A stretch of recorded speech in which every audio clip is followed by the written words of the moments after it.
So here are 3 SEO tips that you need to know when it comes to growing your sales on Etsy. What's up, good people? Welcome and welcome back. I'm Alex and I'm here to help you elevate your lifestyle, business, and income. Now, when it comes to your business, specifically your Etsy business, okay, whether you're new or you're trying to really figure out how to increase your sales, okay, how to bring in more money, because that's why you in business, right? Well, when it comes to your SEO, which is your search engine optimization, there are things you really want to take note of. So be sure to stay to the end of this video because I'm going to dive into my test Printify account to help you start thinking about how you can form your title so that way you can get pulled up in your buyer's search results. Now let's dive into these tips, shall we? Tip number 1 when it comes to optimizing your SEO to boost your sales is make sure that you're keeping your keywords for your titles short, clear, and descriptive. Even if you're selling like this beautiful eclectic vase or this beautiful eccentric vase or something that's really, I guess, lofty when it comes to your product, the average buyer ain't searching for no beautiful eclectic vase, beautiful eccentric vase, okay? They might be searching for a beautiful feminine vase or whatever the case may be.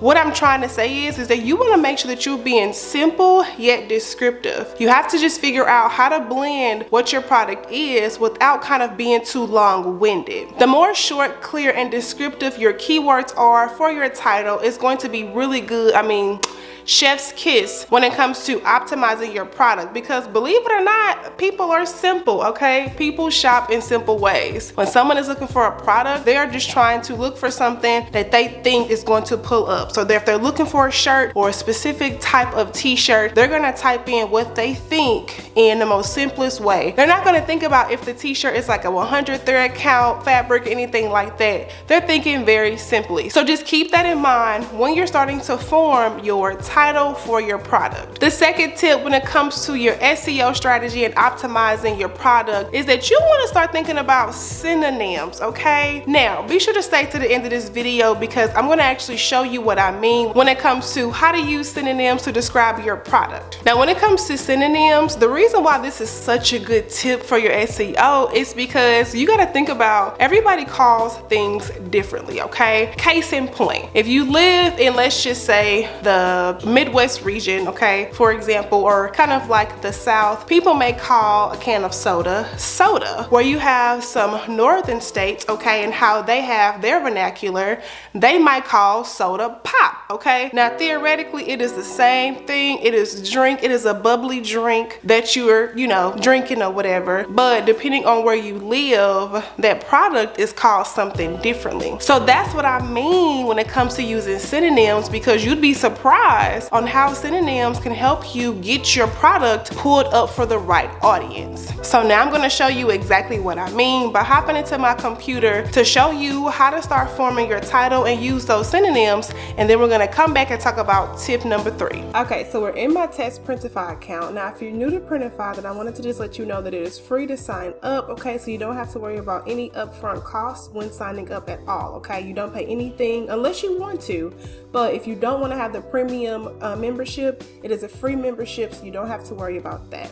But getting back to describing your products and using synonyms, I wanted to show you guys what I mean. So as you guys can see, this is a tote bag, okay? Now, wherever you are around the world, people may call bags sacks or things like that. Also wanted to mention that don't ever be afraid to use Google when it comes to finding out synonyms for your product. You'd be surprised what people call things around the world. I know we all call things differently, depending on where we're from, and that also plays a part too in your Etsy product. So this bag here looks like it can be a tote bag, right? But it also can be like a book sack. It can be, just something that people just gather books in, honestly. So when I think of this bag, I'm looking at it just like it is, which is a book tote bag. So that's going to be the first thing I type. Remember, it has to be short, clear, and descriptive. So I'm going to go ahead and do book tote bag.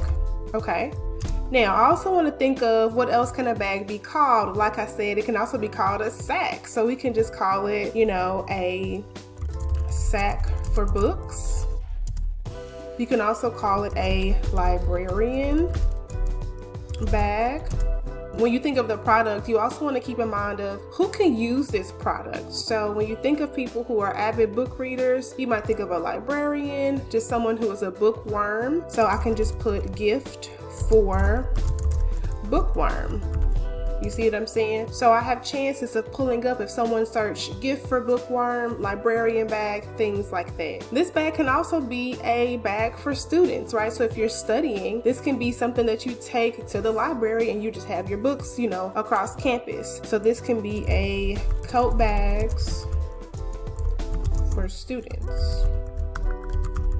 Okay, boom, it can still describe what this bag is being used for. So this is how you pretty much just start thinking outside the box when it comes to titling your product. Now this tip right here is really important, but don't ever be afraid to optimize your titles or change it if you think of something that's going to be, you know, much more successful in the search results. There's so many ways you can title your product, and on top of that, whatever you don't use in your product description, like in your title, you can use it in your tag. So just keep that in mind. But this is a good example is what I mean when it comes to describing your product and using the synonyms that can also stand for your product. So going back to sack, this can honestly be a book sack. Some people call bags sacks around the world, okay? So I mean, I never call them that, but it doesn't matter because my potential buyer might call it that, and that might be what they type in, and I want to make sure I'm pulling up in their results, okay? So this doesn't have to be a personal what you think this is. You have to think outside the box and think like a customer. And so this is just a start of how you can really form your titles, so that way it can be a really good strategy for you to grow your Etsy shop.